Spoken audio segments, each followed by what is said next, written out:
Emmanuel Keïta s'adresse à Miss Si 2022, quelle sacrée chance on a de t'avoir Marlène. Pour plus d'informations sur ce sujet, retrouvez-nous après le générique.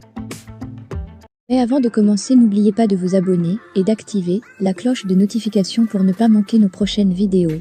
Bon visionnage. Au moment où la Miss Côte d'Ivoire 2022 fait face à une méchante fronde aussi bien de l'extérieur que de l'intérieur, elle reçoit un soutien de l'influenceuse Emmanuel Keïta. La femme d'affaires s'est adressée avec des mots valorisants à la plus belle fille de Côte d'Ivoire pour lui donner de la force. Tu as été élue Miss de la Terre d'Eburnie, car tu es méritante. Tu es une pierre brute qui n'a point besoin de se faire polir.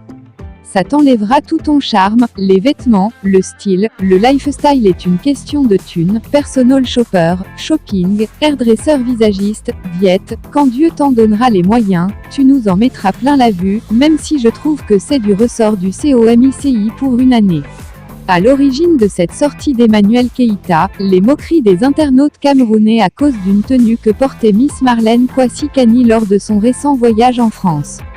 S'en est suivi quelques heures plus tard par un commentaire du général Makosso qui dénonçait une humiliation de la Miss parce que le COMICI n'aurait pas été professionnel. Les gens n'aiment pas la vérité. Olivia a exigé un staff professionnel à elle pour son image pour éviter d'être trimballée à gauche et à droite comme un petit chien. Déclarait-il, furieux. Eka ne dirait pas le contraire seulement pour elle, Marlène Kwasi mérite le soutien de ses compatriotes et c'est cette trompette qu'elle a embouchée. En revanche, Dame Nature t'a doté d'un minois craquant, d'un teint ébène qui ferait fondre de jalousie le meilleur des chocolats, un charisme indiscutable et une tête pleine. Demeure bénie. Je suis là, je te soutiens princesse et je suis fière que tu sois l'ambassadrice de la beauté de mon pays. J'ai envie de te dire.